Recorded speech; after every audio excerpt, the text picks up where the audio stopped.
దేవుడు ఎంతో ప్రేమ కలిగిన వాడు, మంచివాడు. ఎందుకంటే ఆయన పాపుల్ని ప్రేమిస్తాడు, పాపిలో ఉన్న పాపాన్ని ద్వేషిస్తాడు. పాపాన్ని ద్వేషించాడు కానీ పాపం చేస్తున్న పాపుల్ని ద్వేషించలేదు. నేను పాపుల కొరకే వచ్చాను అని చెప్పి యేసు ప్రభు అన్నాడు. రోగుల కొరకే వైద్యుడు. ఆరోగ్యంగా ఉన్న వారికి వైద్యుడు అవసరం లేదు.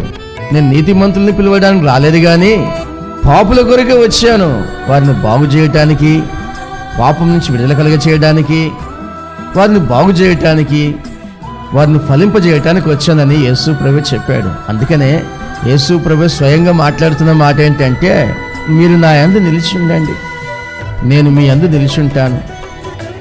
మీరు నాలో ఉంటే నేను మీలో ఉంటాను. మీరు నేను ఏకమైతే ద్రాక్ష చెట్టుకి తీగలు ఏ విధంగా అయితే ఉంటాయో మనం ఆ విధంగా ఉంటాం. తీగలు ద్రాక్ష చెట్టుకు ఉంటేనే అవి ఫలిస్తాయి, లేకపోతే ఫలించలేవు కదా. నేను ద్రాక్షవల్లిని, మీరు తీగలై ఉన్నారు కనుక మీరు నా యందు నిలిచి ఉండండి అని యేసు ప్రభు మాట్లాడిన మాట.